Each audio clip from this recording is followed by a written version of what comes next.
First up, to approve the agenda. So if everyone can take a look, and I'll take a motion to approve.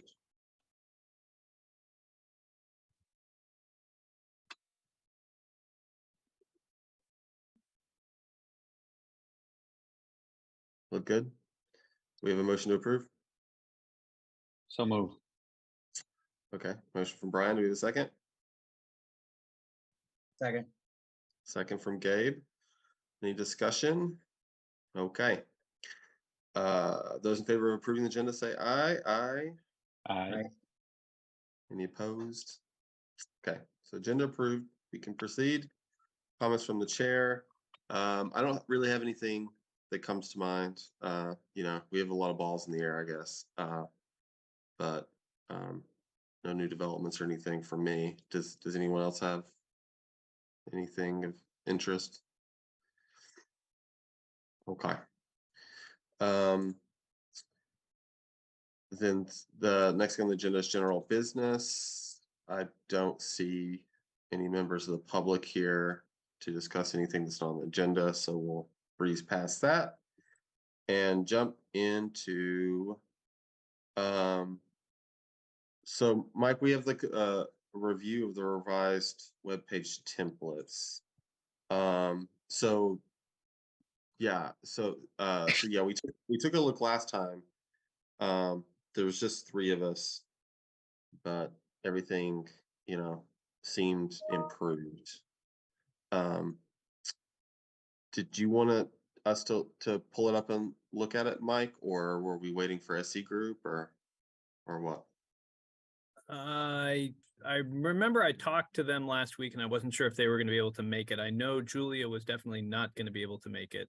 So I sent them invites, but I wasn't sure if they were going to make it. Okay. That's okay. We can pull it up. Everyone, there's a link in the agenda. Do you want to pull it up and share it from your end? I can do that.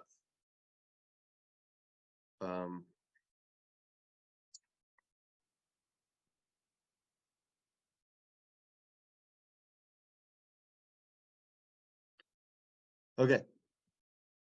So assuming things are the same as last time that we looked at this the last meeting. It is actually, I don't think it is the same.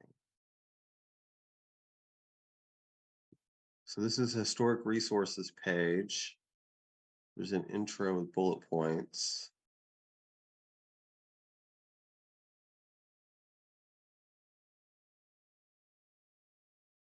I think they were trying to make the shift to making it more forward looking at the start. Okay. I wasn't able to watch the previous meeting. I knew it was pretty short, so. Yeah, Aiden just brought us through it, and we checked for the things that we've given feedback about, and it was there. But yeah, it looks like maybe some more work's been done since then. It didn't sound like they were going to have a lot of time to work on stuff because they have a couple other contracts that are closing up, so they were going to be out.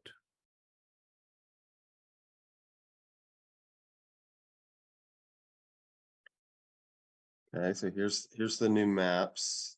Not sure if people have seen that, but I think that they've drawn out different features on the maps with the text over here. So you can see that this is highlighted, and it lets you know that what you're looking at is the designated downtown. And they also have words over here to the side of the map.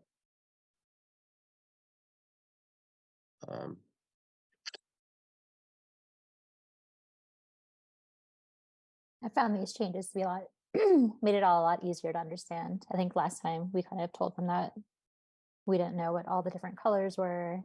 So I think it's really well laid out now. Yeah, and they've added these buttons. That was something from last time.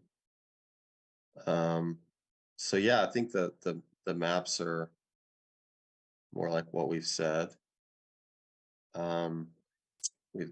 With the synergies with other plan chapters.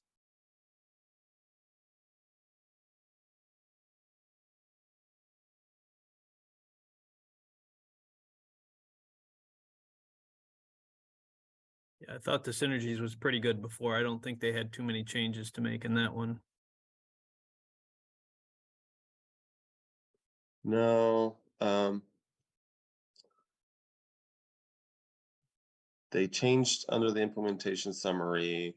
There used to be a description and they just removed that. We had talked about different options for that. So now it just runs through the goals.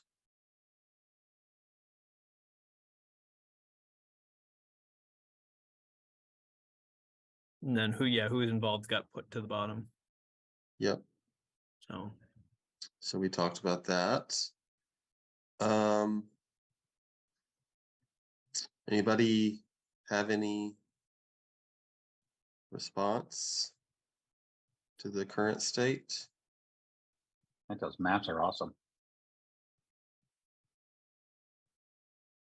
So I think mostly what they are looking at are, big picture thematically.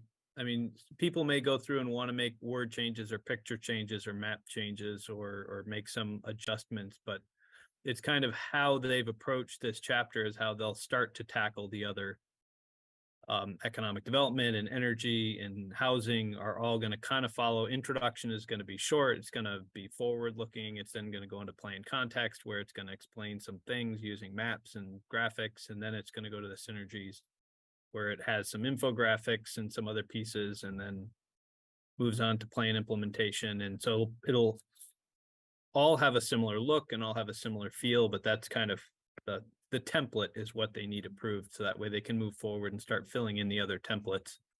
And then we can start having discussions. Maybe we do have changes we have to make here because there's a word or a picture or something that we'd like to go and phrase a little differently. And certainly I expect when historic preservation goes through this, when we do our public hearings, HPC will go through it and they'll probably have some input on things they would like to, we should be emphasizing this a little bit more and we shouldn't be talking about that quite as much. Well, that's perfectly fine. We can make word changes, all the way through. So my only ongoing worry is about polishing the words, the writing, because it's changed, it's been changed around every time we've looked at it, and I've kind of lost track of the things that I like and don't like about the way they've chosen to lay out the words in the chapter. So I understand the plan is to go over it at the end. I think we kind of have a plan, right, for the language that's going to go into the future chapters. They're going to give us a chance to just review it and make suggestions for those, right? Yeah, we're going to build them out as Word docs Yeah. and then send them over to you. So they're not going to build out web pages anymore like you see now, because that's kind of work intensive. But now that they have the template, they're going to go and build out the word pieces. They're going to try to take as much as they can out of the chapters that we had developed. We developed the chapters without knowing how to write a storyboard. And now that we have a storyboard, we're going to kind of go in and grab the pieces we want, or we think that are most appropriate to meet the template. And then we're going to build these things out and then go and provide you the Word docs that say, these are the words that are going to go into the introduction. These are the words that are going to go into the plain context. These are the words we're going to use for synergy. And then you guys can go through and review those and kind of give a final blessing. We're hoping this isn't a big process because we're going to be trying, as we said, taking from all of the chapters you guys have already reviewed and already approved. So the hope is that there's a little bit less, that this isn't a heavy lift for us to quickly be able to go through a number of these chapters to say, yeah, I think energy looks pretty good. I think historic resources looks pretty good, but I changed these little pieces here. So we're hoping it's relatively quick and that we're not trying to spend, an hour and a half on each Word doc. And maybe Kirby, you usually have a larger editorial presence on these. So maybe we work with you to kind of go through before it goes to the planning commission, just to go through and say, all right, I'm going to take a first shot at this, and then we'll go to planning commission, and hopefully it'll be pretty close.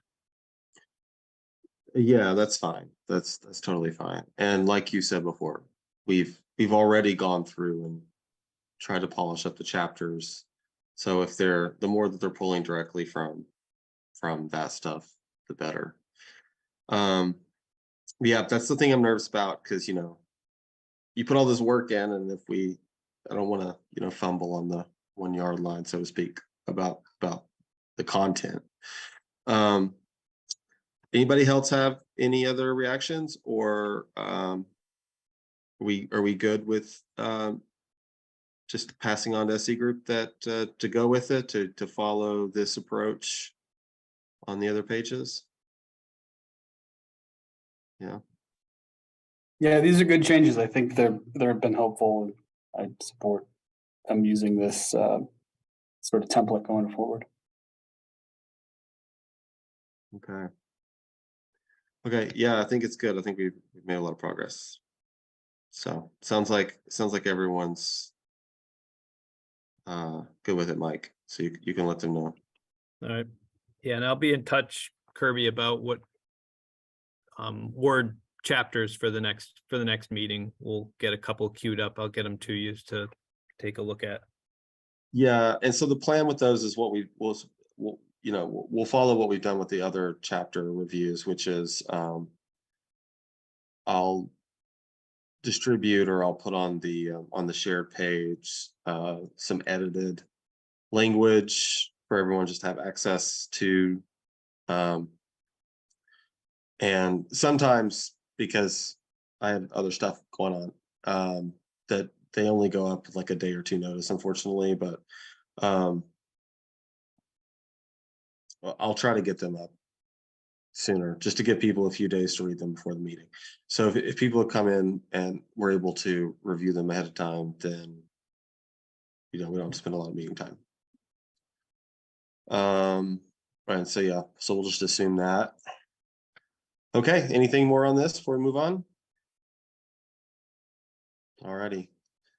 Well, speaking of language, there's public safety chapter language that I worked on a while back.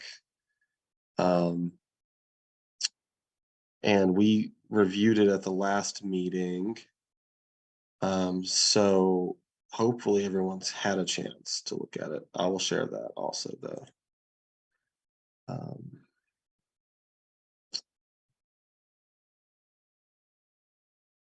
But it seemed like we were in pretty good shape with it. Last meeting, by the way, didn't have a quorum. There was just 3 of us. So those of us who were there, we're good about it. Yeah, sorry about that. It was vacation week. I mean, kind of to be expected.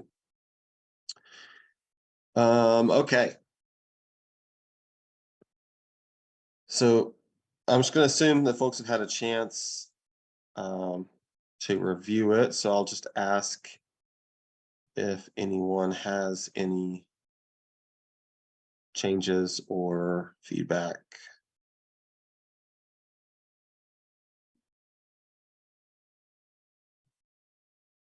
This is a different kind of chapter because each agency kind of has its own mini chapter within the chapter. And it looked to me like some of these things were written by the agencies themselves, because I don't know, there's a style difference between some of the paragraphs going from agency to agency. As far as editing, I remember wanting to make sure we didn't have factual like opinion type statements stated as facts. So just kind of rephrase some stuff like Mhm. in this case, the Yep. MCJC thinks that there's a long history of success, as opposed to us just like the city claiming the city has success kind of thing. But the rest of it was pretty straightforward, I think. So anybody have anything about the chapter language for public safety?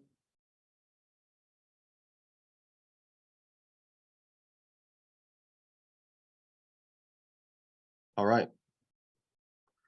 So we need to vote it out. And then it'll be passed on to SC group to do their thing. So if people are ready, we can take a motion to approve or approve and amend, however you want to do it. Well, I move to approve the corrections and edits in the document here. Okay, so we have a motion from Gabe. Do we have a second?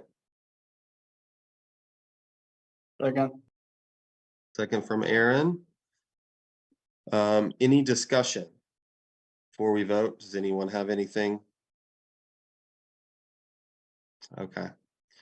Well, those in favor of approving the public safety agency plan chapter language with the edits before us here, say aye. Aye. Aye. Any opposed?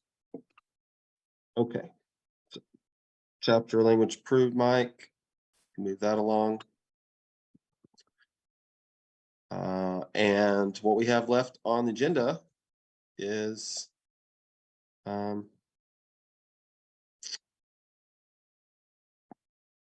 review of zoning. So go ahead, Mike, take it away. Yeah, so I've been working over the past 2 weeks on putting together the strikeout version, which is what we need to start warning the zoning update. And we won't probably do our warnings for another couple more weeks, because we're going to still wait till after we get the Country Club Road decision, but we can start reviewing those strikeout versions among the Planning Commission and be ready for public hearings. But there were a couple of places where we need to make some decisions, and by we, I mean you need to make some decisions on what we want to try to do. And we've had these conversations before, so I think for Maria and Brian, this will be new, or maybe you were here for some of these, but one of the ongoing questions we've had is about density. And what do we want to do? Every year we've made some proposals and we've lost many of those. But we're back with another zoning amendment. And did we want to put in a proposal this time? Where we got to last time was there's always been a conversation of eliminating density. It was a conversation that was a part of the AARP Congress for New Urbanism proposal that went through. There was a proposal that said, you know, density is not a good measure to use for regulation because it doesn't really get at what's important. So we've always supported the removal of density altogether. The only catch is, do we have good enough density, good enough design requirements that somebody can't just go through, and this has been the concern of the public and folks, that somebody might be able to just go through and start knocking down some of these buildings and putting in big ugly buildings in their place because they don't have to meet density requirements anymore. So where you have a neighborhood, you might be able to just go through and bulldoze a bunch of buildings and put in a lot more units. And that's been the concern. So we've always had a proposal. Maybe we just eliminate density altogether and go more with design standards. The last time the Planning Commission discussed, there was generally acceptance that we certainly could be able to eliminate the density in the design review overlay district. There is certainly enough regulation in that area to eliminate the density. There was maybe a proposal to just go through and say, let's try to eliminate density in a couple of districts. There already is no density requirement in urban center 1, 2, or 3. So that's most of our downtown doesn't have a density limit. You can have as many dwelling units as you want in that area. I don't know if it went through in Res 1500. There was a conversation of eliminating it in that district. I don't know if that one ever went through. But that would be another idea, residential 1500 or a couple of these high density residential districts. Maybe we would be able to eliminate the density in those. So that was the second option, or the third option, all districts, design review overlay, just some districts, maybe that's the push. And then I had made a suggestion of maybe we just double the density, kind of as a way of keeping to release the pressure on things. Eventually making density, we may still have a density requirement, but it really doesn't come into effect very often because,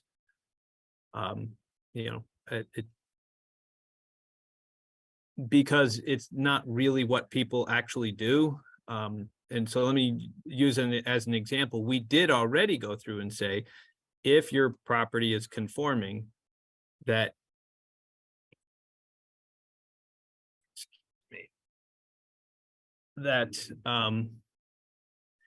if your property is conforming, that you can have a duplex on any lot that has a single family. So effectively that's doubled the density. So if you're in a res 6,000 district, you need 6,000 square feet to have a house. But if you have 6,000 square feet, you can actually have a duplex. But that doubling of density only applies at that lowest level. So if you're in res 6,000 and you have 12,000 square feet, you're still only allowed to have a duplex. And if you have 17,000 square feet, you're still only allowed to have a duplex. It's not until you get 18,000 square feet that you can have the triplex. So if we doubled the density, then you'd get a dwelling unit for every 3,000 as you move up. So it would effectively allow a lot more units. But still, everybody on the screen today, if you have a single family home, is allowed to have a duplex, but none of you has probably run out to put in a duplex. And it's same is going to be true if we, doubled the density and somebody had an apartment. Just because somebody has an apartment with a triplex doesn't mean they're going to run out and add extra units. Maybe they will, and that would be a good thing in some cases, but I don't think it's going to happen to the extent that people are going to be tearing down and bulldozing houses because they could add an extra unit. And I think that was just where I was thinking, if we just doubled the density, it would open things up a lot more without maybe bringing out the pitchforks and the torches. So those were the four that we had, but do we want to, big question, do we want to attack density again? And if we do, what do we want to propose so I can put it in the strikeout version? Okay, so last time we discussed this, and anybody feel free to correct me if I'm wrong, but I thought there was basically consensus that we wanted to remove density in the design review district, and then also to supplement that to make allowed use for 4 units everywhere else. Like that was the plan we talked about before. The double the density idea, that sounds like, and folks jump in, but that sounds like something that could be doable if city council decides that that they're scared, for lack of a better word, to actually completely do away with density. It can be an option if put it more diplomatically, if the climate's better for that. But it seems like a plan B thing, because partly because we want to get away from density, so we want to get away from people thinking about density as a way to regulate how our communities look, because that's not the point of it. So like that's one reason to do away with it. And also it just lets us focus our discussions on more important things. As long as we have density requirements, there will be discussions about density requirements. We kind of want to just move on and have a higher level of conversation. So that's the gist of what I remember about the conversation. Does anybody else have anything? Hey, Mike, I'm just curious. I think we talked about this a little bit before, but I just can't remember. And do you have a sense of kind of historically what kind of the level of public pushback on this issue has been, and also city council's reaction to it in the past? I'm not saying it should necessarily guide us, but I think it's somewhat instructive. In the past, it's been a heavy lift to get these density changes through. With the exception of the single family to the duplex proposal, we had kind of planned, I think only John and maybe Kirby were there when we did that. That was in the 2018 zoning, and we kind of thought that was going to be a big deal and that was going to get a bunch of pushback, and it kind of went through without even a squeak. So we were always very happy about that. But beyond that, council has been really reluctant, and I think sometimes it just came down to some really hard pushback from the neighbors. Now, I will add one other proposal we are looking at in my office is from the Historic Preservation Commission, who is looking at new demolition rules. So we, as with any of these, you make a significant change to rules, there's a lot of playing around with, straw man arguments and trying to, make rules that work across a broad spectrum of applications. And that's what we're kind of getting bogged down trying to figure out exactly how to make this work. We kind of see how things work at the extremes, but we're trying to see how things work in the middle. But I think I point that out because I think if we were attaching to this zoning revision about density additional rules to clarify how we handle demolition, it kind of helps to take that argument off the table of, well, people are just going to come in, buy these buildings, bulldoze them, and build something bigger. Well, you can't do that because of the new demolition rules. So it's, we're hopeful that might be a little bit more helpful in making the case, but we're not 100% sure we're going to get there right now. We're working with the HPC and with the Meredith, who's the zoning administrator, to try to hammer out those rules. So I think that will help. But yeah, it has not been an easy lift. I think last time we pushed for just the riverfront district. So that was the only district we were going to change. Maybe we could get density removed from riverfront, which was the next highest after urban center 1, 2, 3. Riverfront would have been the most logical next one, and city council didn't go for it. So Brian, I think it's a good question, right, to ask. I mean, I would say we have a different city council. Time is, has changed, right? We've got the Vermont legislature very actively debating this all across the country. We've got state legislatures really looking hard at all these same things. These same exact things that we're talking about are being talked about all over the country. And the day will come where, coming in, not in my backyard style, it's going to be like being an Archie Bunker kind of person. Like, it's just, people are going to understand that it's really, we're excluding people that need places to live. And I think we should bring it. And I think Kirby, you summarized exactly our last conversation. I think going in, we're basically following up on the guidelines that were Congress of New Urbanism and AARP. I mean, they were the ones who flagged this, and I think we should test the waters. I mean, I think it's important. 2 units to 4 units. I mean, that's huge. The design review district, I mean, that opens up a lot of things. I know we've talked a little bit in here about single room occupancy. I think there's a lot of it may be really expensive to try to figure out how to convert some of these homes into duplexes and triplexes and quads, but there's a lot of buildings in that space that could be single room occupancy that would be great places for people to live and cohabitate, right? So anyway, I think we should test the waters.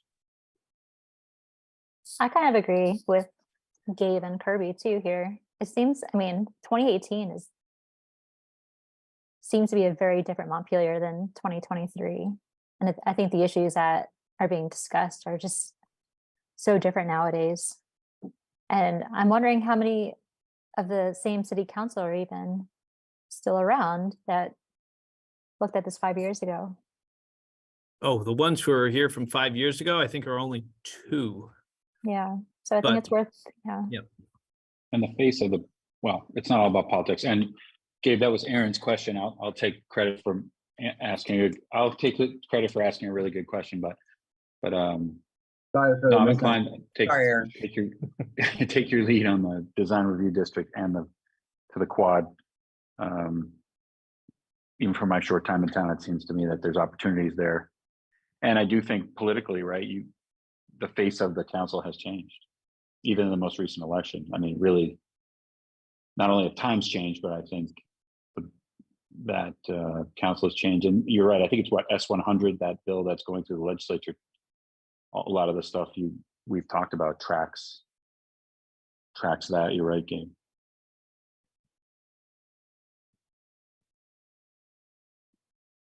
And I do have other proposals for the use table. These were just the big ones because I did have some suggestions about splitting like multifamily into 2 different groups from, 5 to 14 is one set of uses, which would be more permitted or more permissible.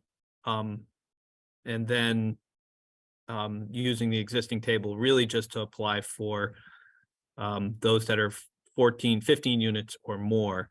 And that really just pegs multifamily to what is needed in order to trigger a conditional use review. And that was really why, because you need to have at least 15 units before you're going to start to trigger traffic. And so we really should just make an assumption that if it's less than that, it's permitted use. So that's one of the changes that's in the use table.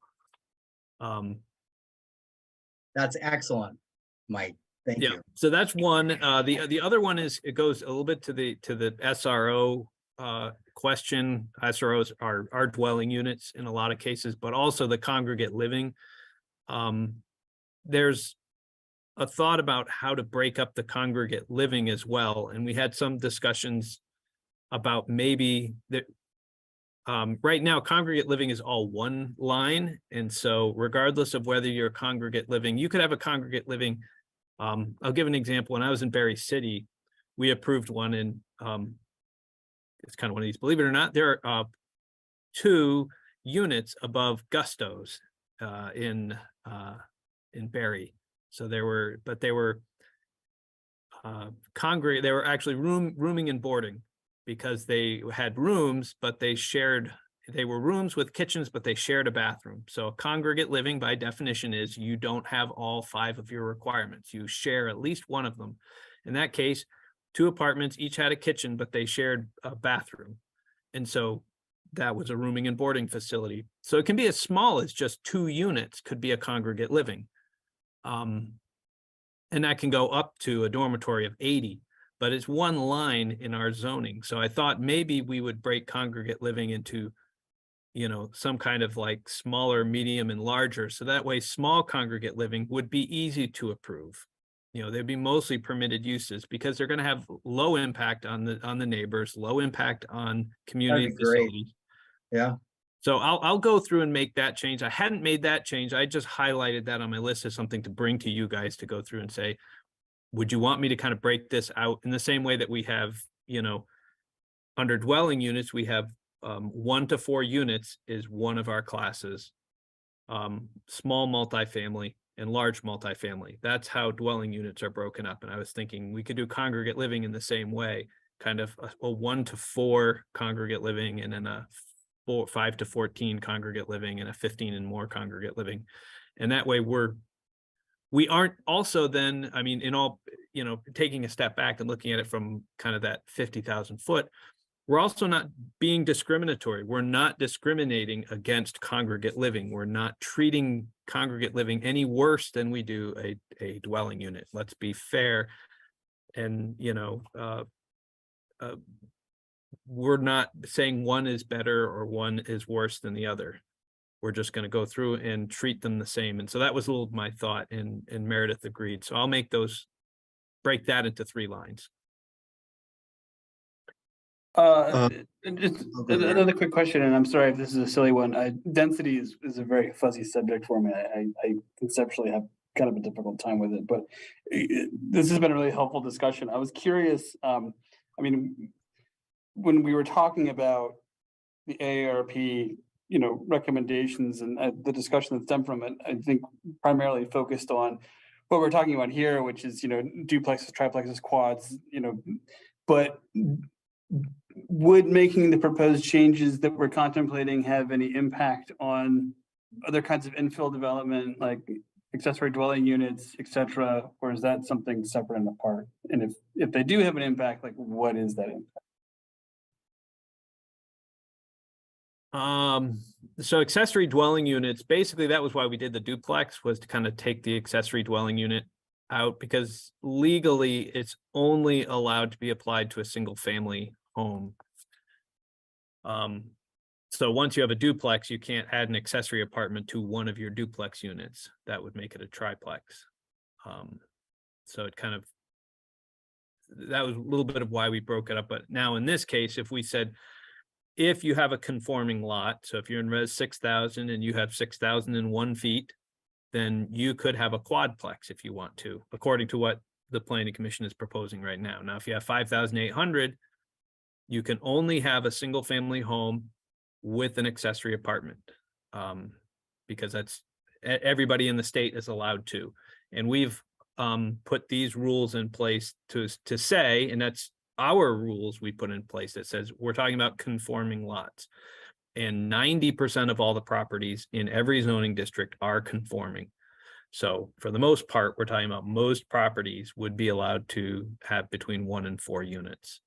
And I think that would probably increase the amount of infill potential that we can see. That would be my my thought on that. Where might make less of a difference is when people are coming in for larger projects. So we haven't increased the density for multifamily. So if somebody were coming in to do, you know, a 20 unit building, they're still going to be restricted by the density of the district. So you'd have to have that many square feet. So that those larger projects don't benefit as much as smaller projects would with your proposal.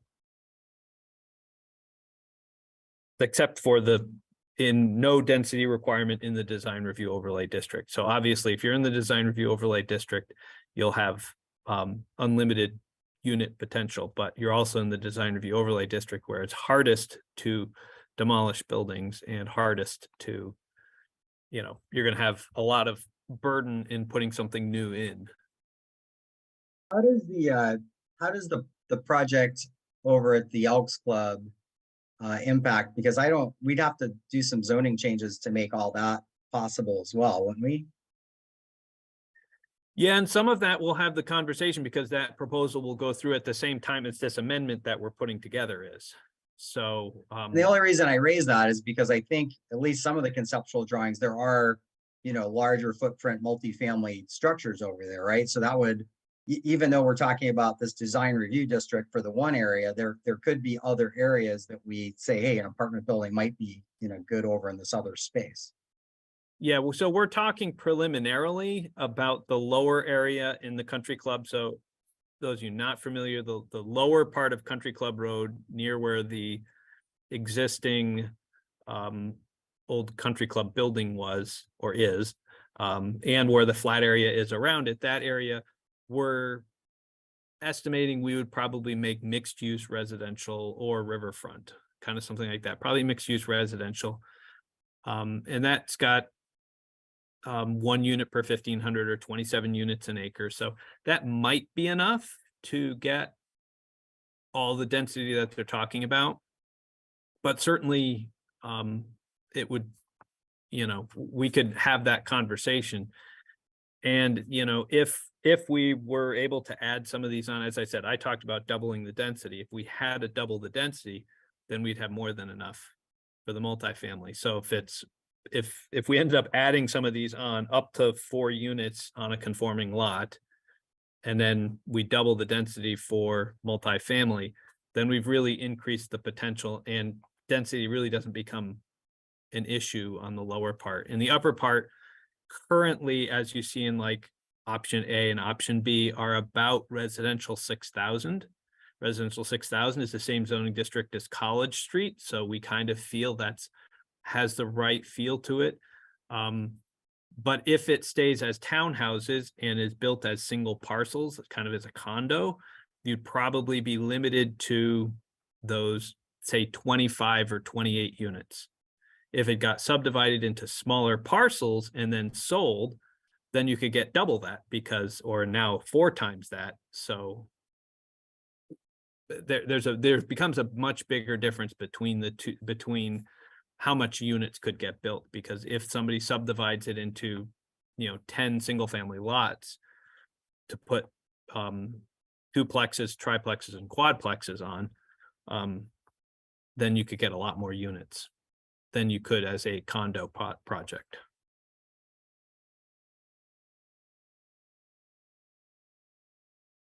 But we can certainly go through and have those conversations as it goes forward. The other option is just to go through and say, well, call it residential 3,000. We got plenty enough.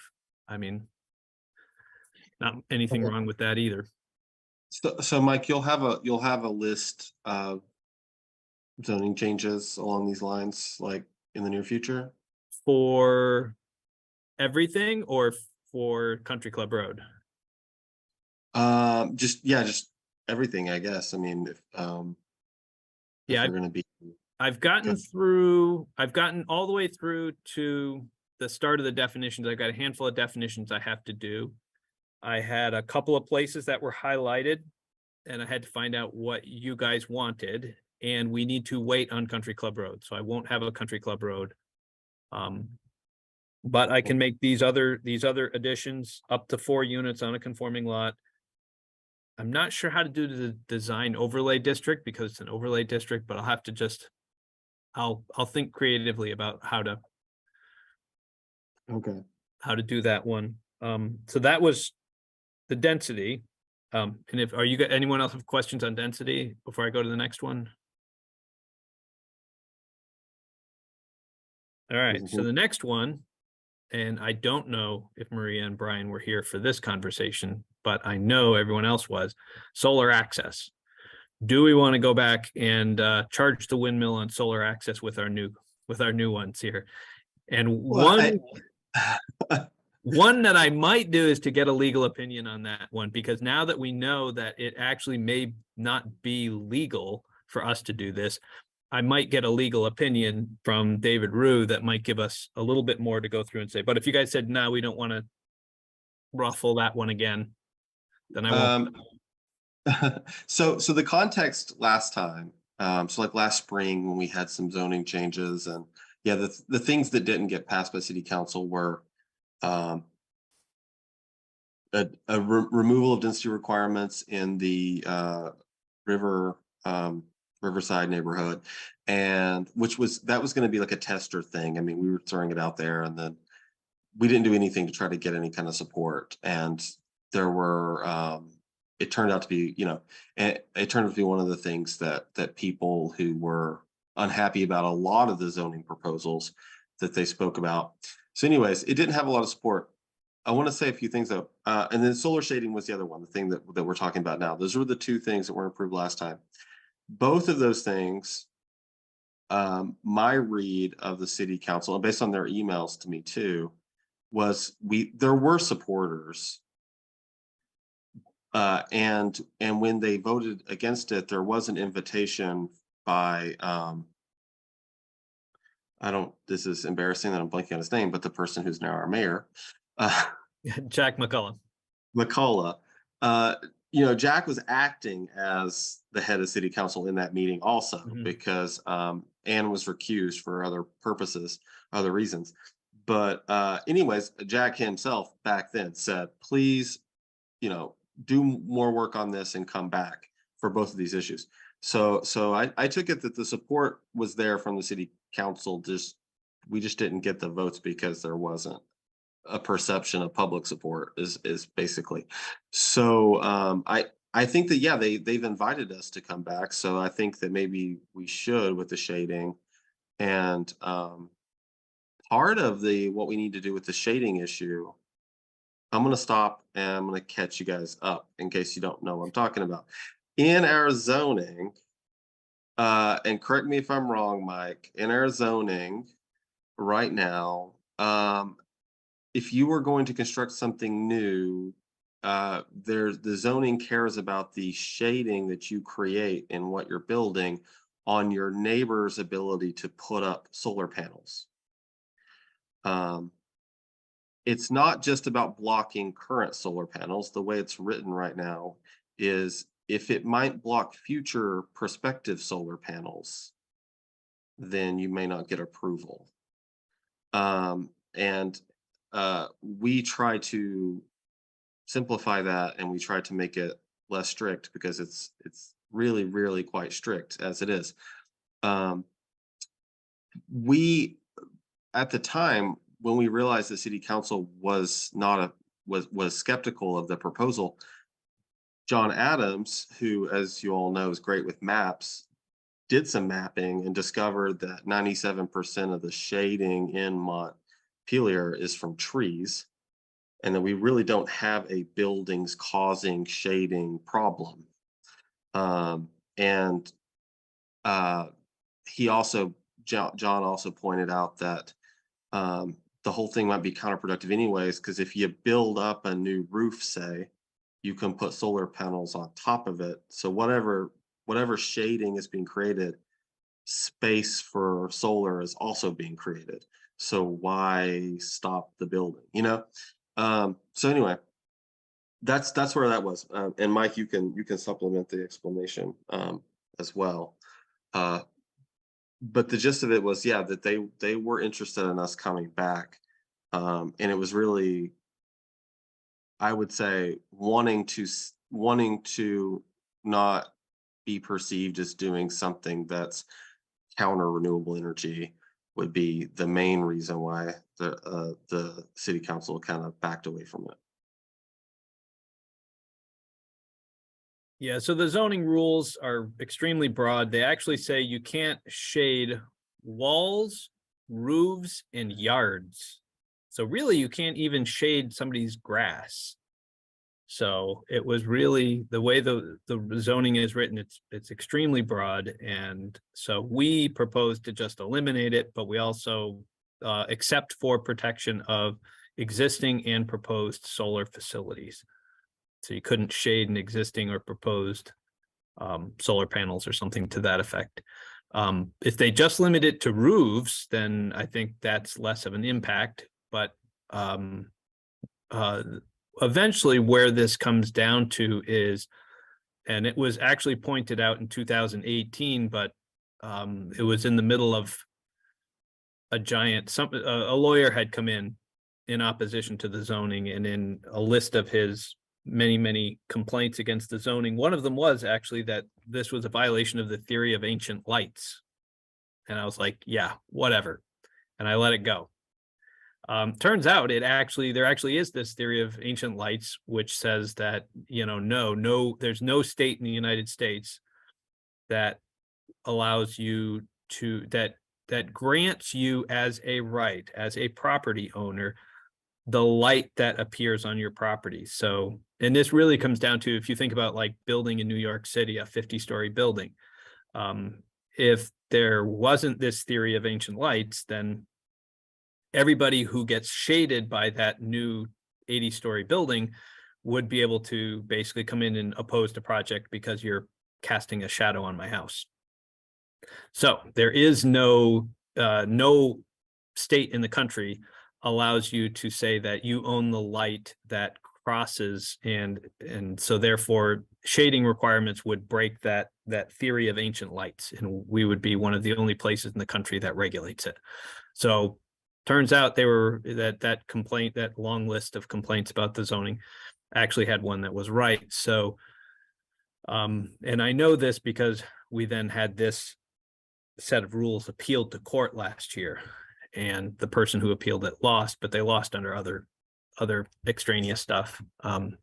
So, but it did bring up those points, and so we could certainly go and bring it up to go through and say, hey, not only does it really strictly inhibit and prohibit our ability to do infill projects, because you do a development, you build something, and you have to make sure it doesn't cast a shadow on the shortest day of the year. So when you're casting the longest shadow, you can't shade any of these other places. And so it's really absurd.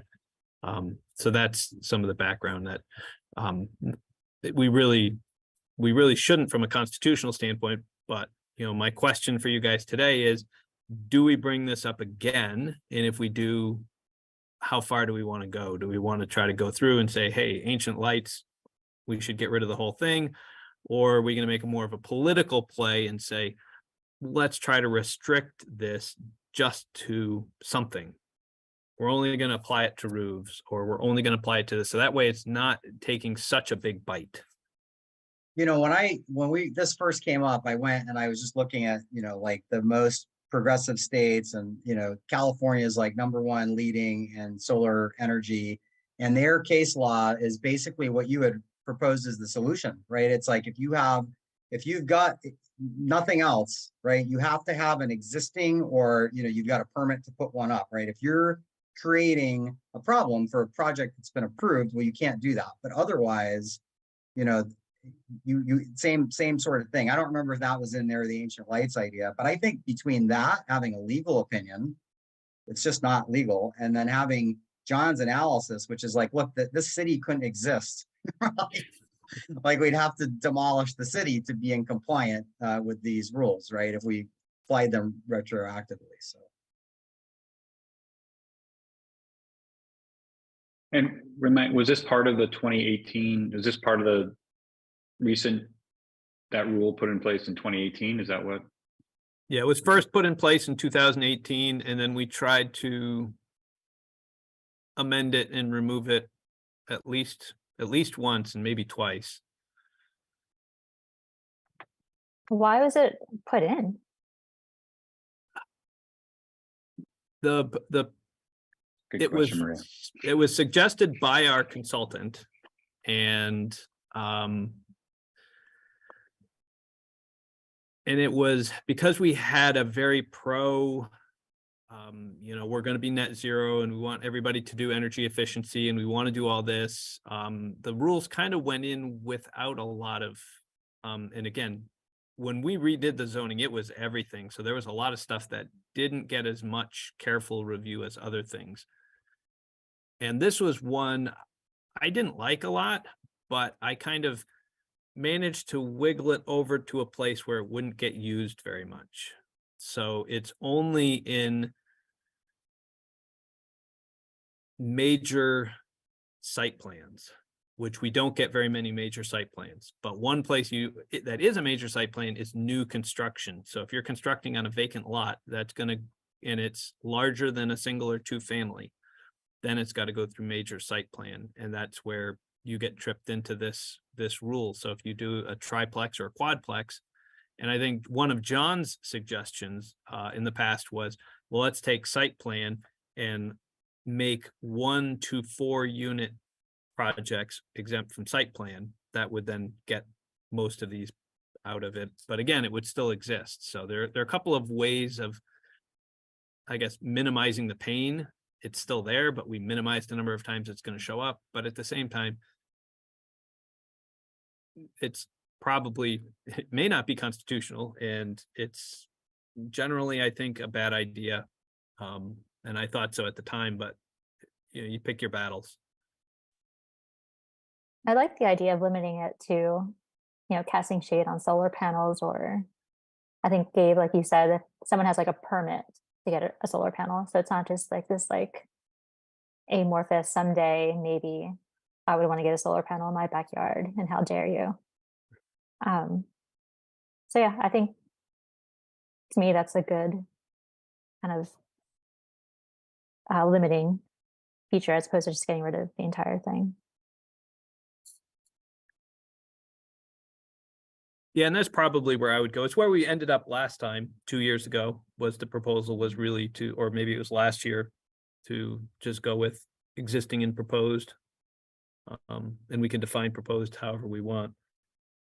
Because I think that makes sense. If you've if you've invested in a solar panel, especially most of these should be rooftop solars anyway, so. And it's, so, yeah, I've got something I can put together for that, and that would be able to fill in that line there. Yeah, the I last- think let me jump in real quick, Mike. Okay. Just I think this time, we're trying to be smarter.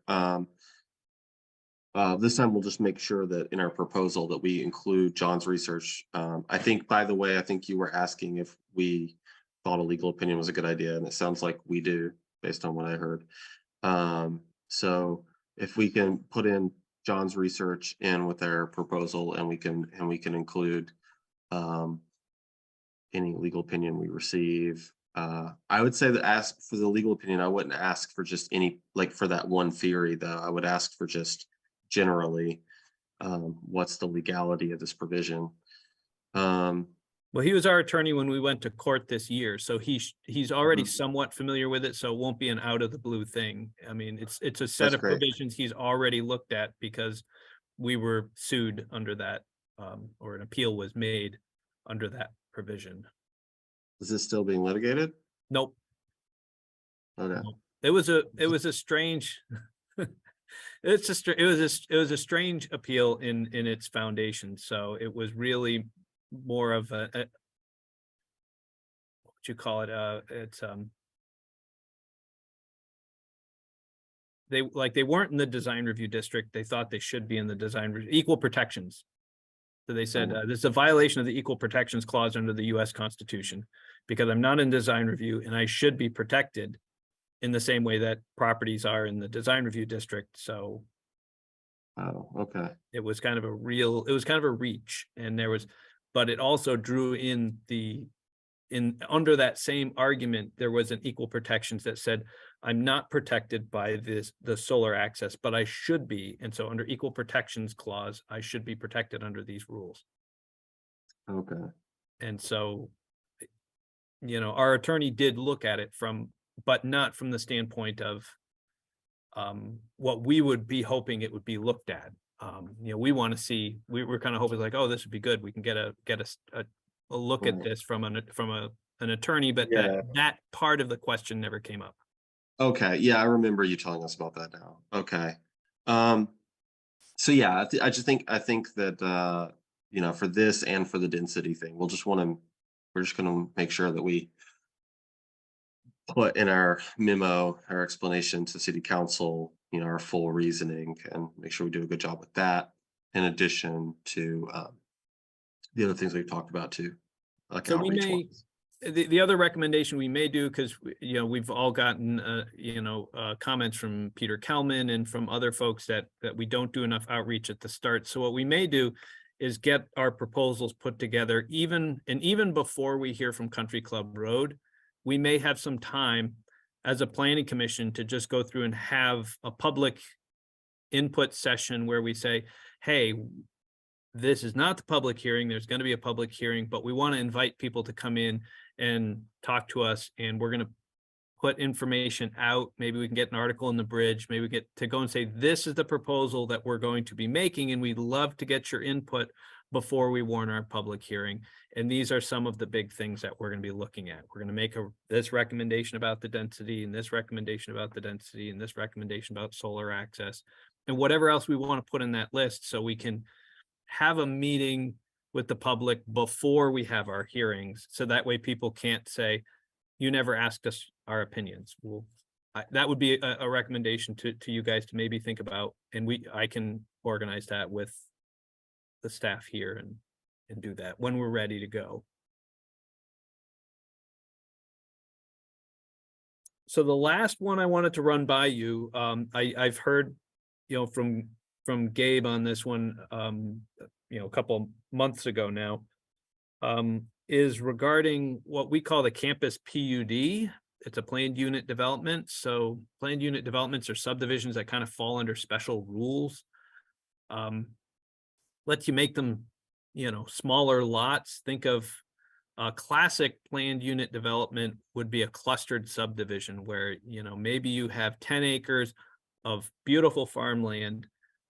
You're allowed to have 5 houses and each one has to have 2 acres. So you subdivide the whole farm field and it's all gone. But what somebody else decides is, hey, if I can put all these down, I could put my 5 houses each on half an acre and then leave the rest of the land open.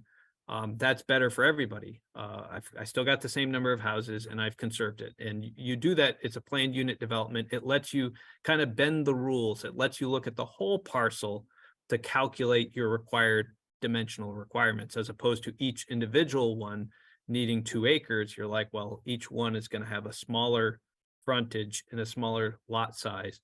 But overall, the densities are the same. So that's, one way you do a PUD, and that's kind of a classic one. And another one we have in our zoning is called a campus PUD, and it was designed actually very specifically to look at how we're going to handle VCFA.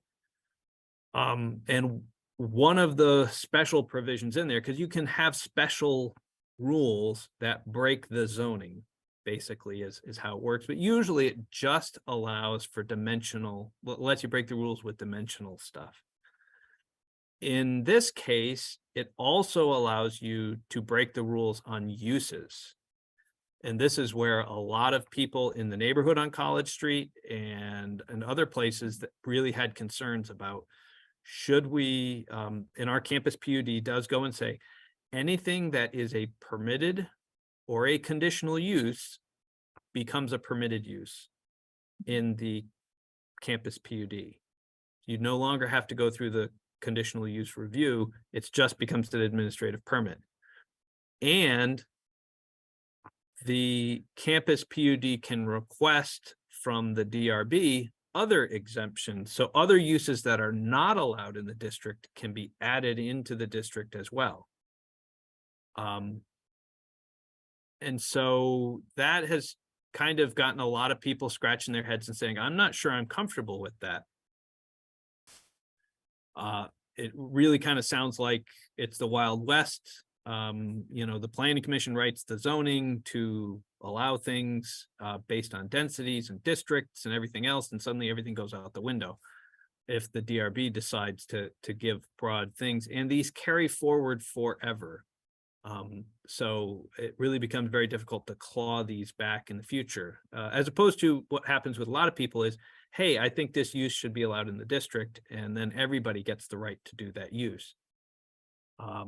So I did hear from a number of folks as the campus PUD was going through, and eventually it failed. The VCFA did not do the campus PUD. But how the campus PUD rules came about was really through, I was working directly with Tom Green and the folks at VCFA when we were writing the campus PUD rules, and we kind of had 2 approaches going. One was in the past, so before 2018, that was medium density residential district. So it's a residential district. Colleges are not allowed where VCFA was. Nothing was allowed up there. You weren't allowed to have colleges. You weren't allowed to have all these uses. So it really was a problem for them to do any, adaptive use of their buildings. They weren't using a lot of their buildings. They wanted to, lease it to the state for office use. Well, you can't do that. It's not allowed. You're in a residential neighborhood. So there are a lot of those types of issues. So we had 2 approaches. One was to come up with a campus PUD, a new set of planned unit development rules, which would give you more of the flexibility that you need. You approve your master plan, and then we'll let you get some uses that you're not allowed to have. At the same time, we were talking on the other side, maybe we would just rezone this area. Stop calling it medium density residential. What we could rezone it something that would give it more uses. And we did eventually do that. We made it MUR, mixed use residential. So a lot of new uses are now allowed in that area. And they got the campus PUD. So they got both. So the question now is, well, because you've got most of what you wanted here in the mixed use residential, maybe you still need the campus PUD, because the campus PUD allows you to do other things. You get to have uniform signage, you get to have a shared parking agreement. So you can sell off all those buildings and everybody has to meet uniform design standards and sign standards, and the density requirements are shared throughout. So you can, the development potential of the green is used in some of the other buildings, that type of stuff. And you've got the shared parking agreement, because one person's going to have the parking lot and everybody else needs that parking lot. So there's a shared agreement. Eventually they decided a different route to get it done, but at the same time, the campus PUD rules still exist. And I thought it would be a good time, especially now that nobody's applying for a campus PUD, it might be a good time to go back and revisit that question of, should we allow the DRB to adjust the use table, or should people who are in those campus PUDs, you're going to get a whole lot of other benefits from other things. One of them is not being allowed to do uses that you're not allowed to do, that other people don't have the right to do. And I hope that makes some sense in all my rambling.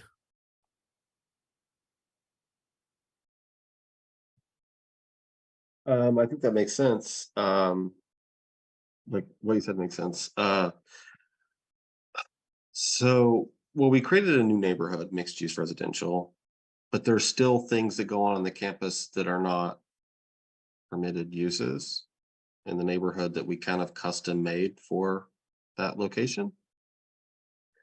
Well, mixed use residential exists at the college. It exists on Elm Street, north of Spring Street. So as you go up Spring Street until you get, I don't know, to where that little parking area is for people to go fishing. It's on Northfield Street. Northfield Street's another section from the intersection up to and including the Econo Lodge.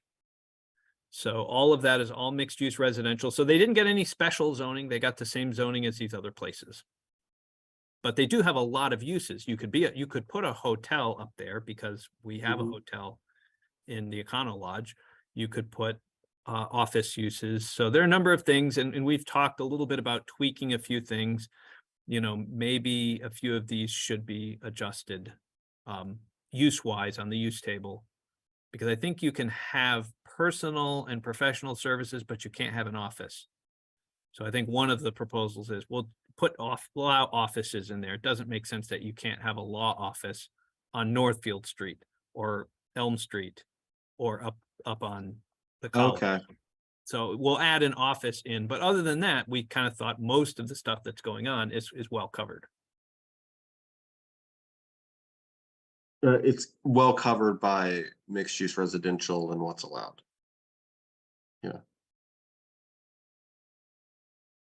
Yeah, we could take a look at it. So is the proposal basically to anything that's currently allowed in mixed use residential but isn't in the campus PUD, that we move it into the campus PUD? Is that what you're saying, Mike? No, what I was going to remove, actually, it's removing language from the campus PUD that gives the campus PUD applicants and the DRB the right to approve, adjusting the use table for uses within that approved PUD. So, there are a list of uses, and somebody can come in and apply to add stuff to it that isn't allowed. And usually it just comes down to a fairness issue. Usually when you create a district, the idea is everybody within that district is treated fairly. I can operate a garage or I can't operate a garage, and my neighbor, if they're in the same zoning district, we have the same rights and limitations. This kind of tips the scale to campus PUD to go through and say, well, they're going to be allowed to do things that nobody else in the district is allowed to do. Or be able to get them to be permitted uses where everybody else they are conditional uses. So you would have a hearing if you want to. I think a hotel is a good example. I think a hotel might be I'll just use that as an example. Maybe it is, maybe it isn't, but a hotel might be a conditional use. And if they got approved to make it a permitted use, they could just come in and do it as an administrative permit. And there's no public notice to neighbors, and it just goes through much quicker. But there was a reason we said that hotels should have a conditional use review because of their impact on the neighbors. So.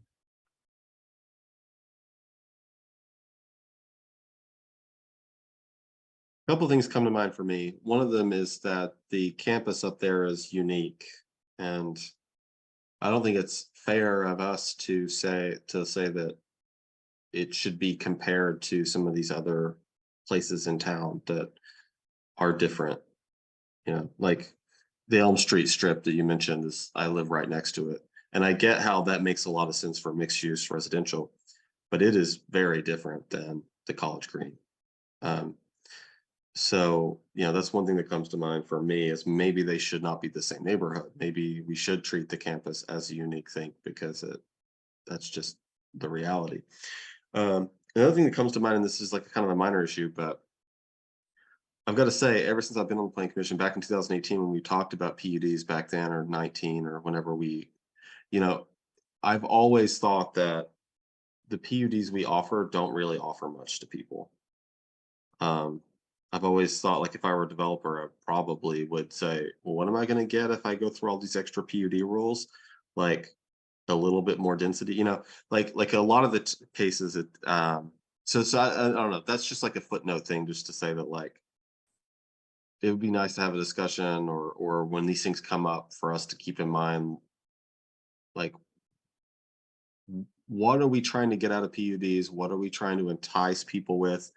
And is it going to be, you know, useful on both sides? Because I don't know. But my general opinion is that the developers don't get a lot out of the PUDs, or at least a lot of the options we have.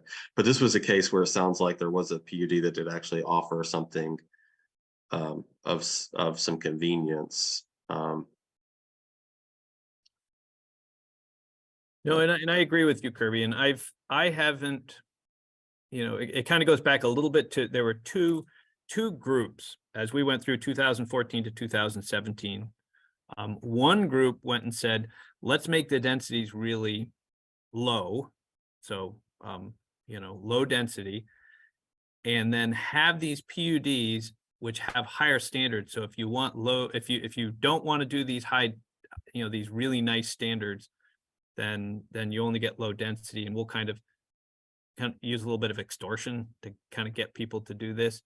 And the other group that came in and said, just make rules. If we want people to develop, then we want them to make it easy for people to do what you want them to do, and make it hard for them to do what you don't want them to do. We want people to build more housing units and have more density. And what we're doing with, you know, option A was actually making it harder to do high density development, because you've got to meet all these, you know, sometimes conflicting and ridiculous rules.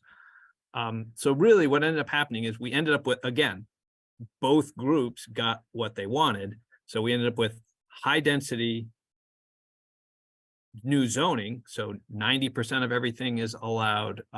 Everybody's allowed to have duplexes. All these rules came into effect to allow high density development. And we had all of these other PUD rules, but most developers don't need the PUD rules because we basically have zoned things appropriately, I guess I would say. So, you know, I agree with you, Kirby, that I don't think ultimately the PUD rules are offering developers much, but I also honestly don't think we should be, I don't think we should necessarily be pushing in that direction. I would rather see us, if we want things done, find some good rules, apply the good rules objectively as much as we can, and not make developers jump through extra hoops.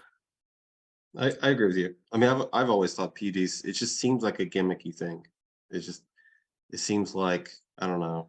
When I studied environmental policy, there, like, all the rage was like using the market to make people do the environmentally correct thing. Let's create a market for this pro-environment thing. And it's like, or we could just regulate it normally and take care of it. We could do that too, and not have gimmicks, so. Yeah, there are times yeah. like our general PUD and our footprint PUD both make a lot of sense. We've got people who look at both of those, and the conservation PUD makes a lot of sense. And that was the one I told you about of, protecting the farmland. We don't protect the farmland, but you will see conservation PUDs come up a lot when somebody has a lot of steep slopes or a lot of wetlands. And it just makes sense to go through and say, our zoning says you can't build up there, but you own 10 acres of this land that you're not allowed to build on. Great, we're not taking away your development rights. Pull that development down to a place where you can develop and just put more of the density at the bottom. And we're fine with that because we get the protected steep slopes or wetlands or whatever it is. And you, the property owner developer, didn't lose any of your development rights. You still had them, you just had to put them in a higher density in a lower spot. And so you will see those three occasionally play out from time to time. But really all these, more exotic ones that we have in there about the infill PUDs and the new neighborhood PUDs, most developers probably wouldn't do. And I won't, Gabe took a hard look and he probably could say more about the cottage cluster PUD because he actually looked at it in a project. So, but again, even that, I don't know how valuable it ultimately would have been. It's a good design, but sometimes you can do these designs without the PUD rules as well. It sounded to me like the campus PUD idea was they wanted to use that to stray from having just purely a residential zoning. Is that's just kind of the way I understood it. Yeah, in the past, so before prior to 2018, it was mixed use residential, and they had a college PUD at the time or something like that. So This is BCFA. Yeah. Okay. It was an AI PUD, an academic institution planned unit development was the special PUD that used to exist that they had taken advantage of. And that was how the college could make some changes up there.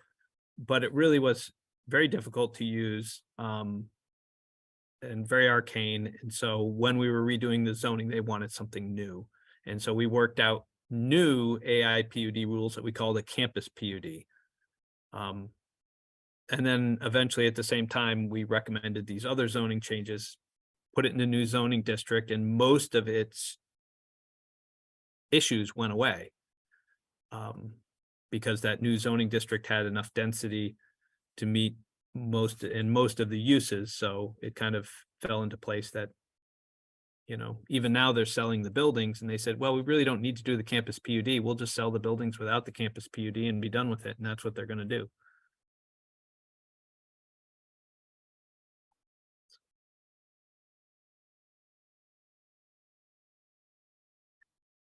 Yeah, I guess we don't, this is kind of a premature discussion because, Mike's going to bring us something later for us to consider, but if the sense is you want me to remove it, I can remove it. You guys can always put put it back in. It was just, I'm trying to feel out a couple of places where I just wanted to kind of get your sense of where your minds are at. If you're like, no, just leave it in there. We like the PUDs, then I'll leave it in there. But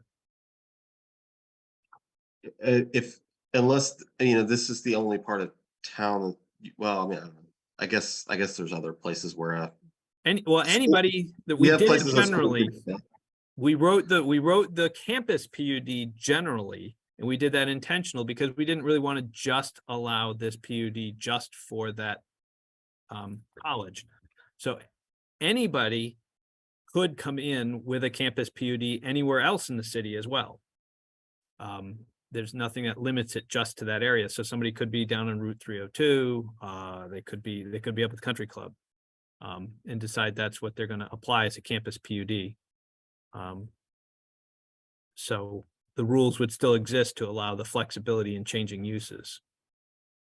So I can always Well, just come through and make that proposal to remove it, and if you guys decide to leave it, then it's easier to just put back in. Okay, just to make sure everyone's on the same page.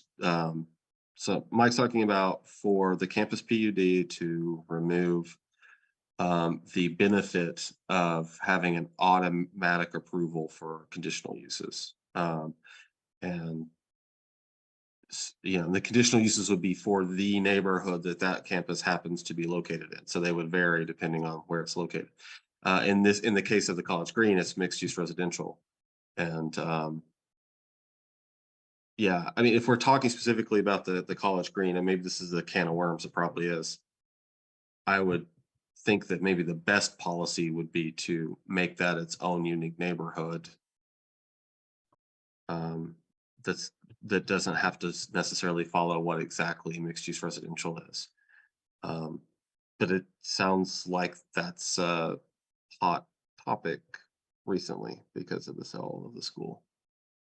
So if somebody buys the building currently, Mike, right, and they bought it under the idea that they're in this campus PUD that provides all these benefits, and then we change or rezone or any of that, are there repercussions for the people who bought the building, assuming that there was going to be a certain type of process and procedure allowed? Or VCFA withdrew their campus PUD application, so now they're just selling it without the PUD. and whoever buys it, they're just buying mixed use residential. They're buying mixed use residential. Okay. Right. So the question started to come up with, all right, now we've got a blank slate. Once we got into it and had the public hearings to try to go and do the campus PUD, that topic, that allowable, that chance to allow the college to do things that aren't allowed, plus making conditional uses, permitted uses, was probably the number one complaint and the number one concern that we heard from neighbors. And so I thought, now that we're in a state where nobody's applying for it, nobody has one, nobody ever got one, maybe now's a good time for us to kind of revisit that with because we're not actually deciding any cases. We might as well take a look at it and decide, do we want to keep that allowance in there? Because that was the number one thing we heard. And it may not be a good idea. As the professional planner, I'm not sure it's a good idea to allow that. I think if somebody wants that, that should come through a larger process. If you want something that's not allowed in the zoning, you should have to come back to the planning commission and we can revisit in the same way that we have for Pioneer Street and a couple of other applications where people are like, hey, I want to do this. It's not allowed. And we said, well, we'll move you from this zoning district to the next zoning district next door. That's what we did on Pioneer Street. So I would say I agree with Kirby that and it's probably not for this round of initiatives. I think, since it's a good time to talk about it, since it's, we're not being pressed on it, but maybe it's the next thing where it is a unique space and it probably should have its own rules. But we should have it in a format where we can get lots of feedback from the public and have a good decision-making process.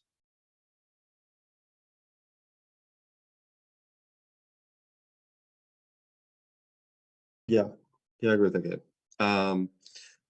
So yeah, sounds like Mike, you can write it up the way that you said. Taking one of the perks out of the campus PUD. And if we your, need your to do reason, your rezoning, reason we is can.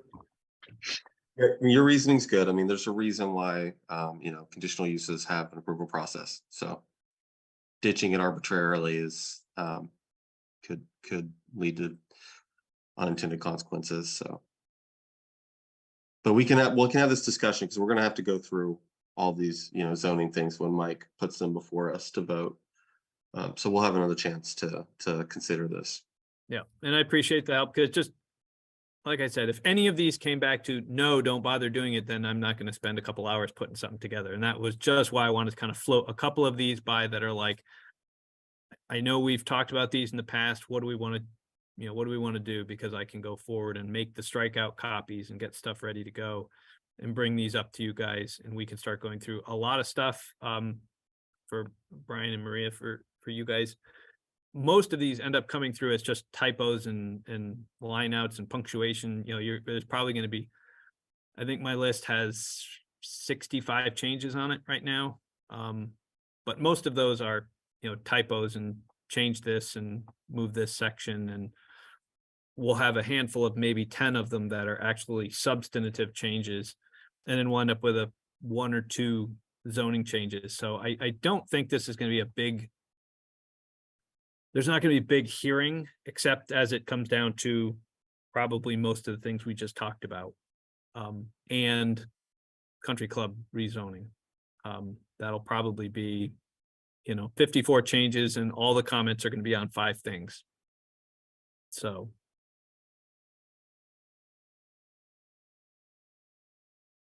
Yeah, that sounds good. That sounds good. And are folks okay with what Mike said about engaging with the public and kind of doing a meeting before the official hearing? Yeah, okay. So we can plan for that too.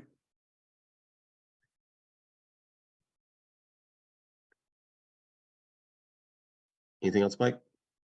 Nope, that is it for the zoning. So on to the minutes, I guess. Okay, so yeah, we'll just have to consider the minutes and then we can move on along. So minutes from April 10th, if folks can review that from the email with the agenda. And I'll take a motion or any edits before that. When you're ready.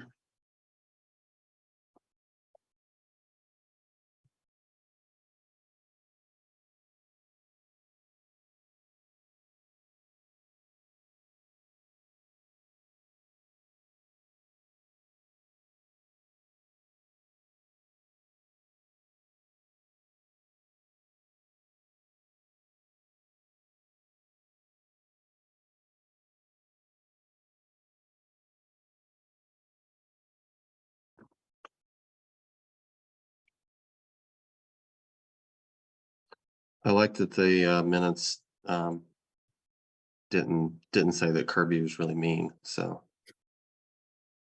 that was nice. That's on page 2. Oh, there's a page 2 on that. No, I'm just kidding. It's not page 2. Were you really mean? He wasn't. I got kind of grumpy with the group. Just because Why? we were seeing the same things over and over again, and that without, I don't know, I didn't feel like there was sufficient improvement, so I got a little grumpy. But I still feel guilty about it. So now I'm hearing that in public again. Well, my grumpiness was in public too. So, everybody see the minutes? Any edits? Okay. Do we have a motion to approve? I move to approve the minutes. Okay. Motion from Gabe. Do we have a second? I'll second. Second from Brian. Those in favor of approving the minutes, say aye.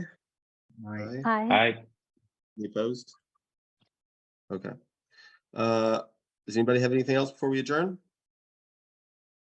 Okay. Well, have a super evening. It's still lovely out, and see everyone in 2 weeks. Thanks. Yeah, bye. Bye.